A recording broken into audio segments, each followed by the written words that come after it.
Hello everyone and welcome back. In this video, I'm going to talk to you about cannabis use. And this is an interesting article. I'll put a link to it in the description for this video. Study finds association between teen cannabis use and mental health disorders. How about that? I mean, I don't want to say I sound like a broken record, but I think I'm going to sound like a broken record when I get done with this video, okay?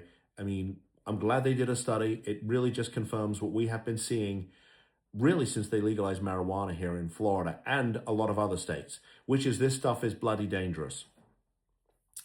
It says a Kaiser Permanente study of nearly 500,000 adolescents finds cannabis may precede onset of serious psychiatric disorders. How about that? A Kaiser Permanente analysis of adolescents aged 13 to 17 finds that those who report using cannabis in the past year are more likely to later receive a diagnosis of psychotic, bipolar, depressive, or anxiety disorders. Yeah, it causes mental health issues. The researchers found that self-report past year cannabis use typically occurred on an average of 1.7 to 2.3 years before a psychiatric diagnosis. However, the study could not definitively determine whether cannabis use causes psychiatric disorders or whether teens use cannabis to address emerging mental health symptoms. What they're really saying is, was it the chicken or the egg that came first? Did they have a mental health issue and so they started to use because it makes them, quote, feel better? Or did they start to use and it poured gasoline on a fire and this mental health issue suddenly appeared? And sometimes it's tough to tell. But at the end of the day, if there's a mental health issue, there's a mental health issue, and it's got to be addressed.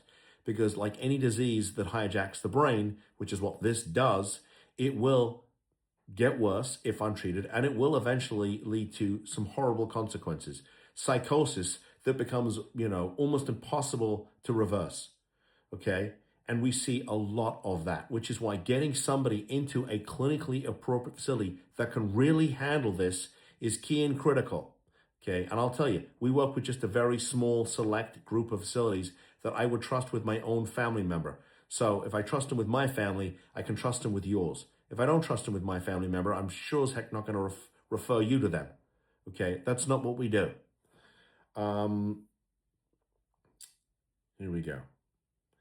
And actually, one other thing here, when it talks about the fact cannabis use typically occurred on an average of 1.7 to 2.3 years before a psychiatric diagnosis, I think what they're saying is that somebody, 2 years ago started using and has continued to use, and, 1.7 to 2.3 years after they first started, boom, all of a sudden there's a psychiatric disorder. I suspect that what happened is they started to use, it poured gasoline on the fire, and at some point it became so obvious to everybody that there was a problem that somebody said, we need to do something about this because it's way out of control. We've seen instances where somebody used for a very brief period of time. It could even have been the first time, and boom, there's a mental health issue going on, right? It depends. No two cases are exactly the same, but you get the point, right? This is gasoline on a fire.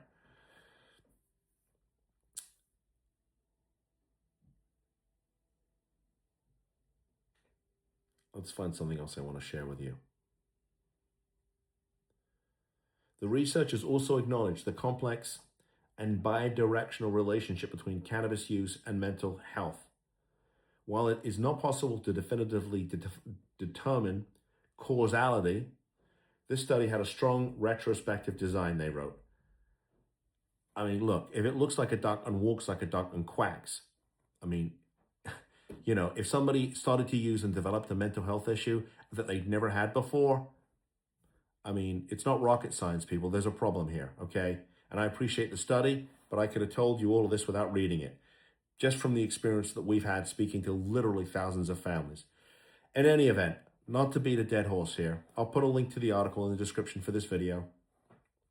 And if your family has a loved one who is experiencing this, give us a call. I think there's some options, both legal and non-legal, that may or may not be available to you. We want to make sure that we get them the help. If you have any comments or questions, or if you agree with me, or if you disagree with me, that's okay. As long as we're respectful to each other, I'm good with that. Post in the comments. I'm interested to hear what your thoughts are. And if there's an issue in your family that I've not made a video on, let me know. I'll make you a video, because if it's affecting your family, likely it's affecting somebody else's. And I want to make sure that you get the information that you need. If you like this content, please give me a thumbs up. And if you want more content like this, because I do a video or two every single day, please post, okay? Please post a comment. Please say something. Please subscribe. And with that said, thank you for tuning in. I'll see you in the next video. Bye-bye.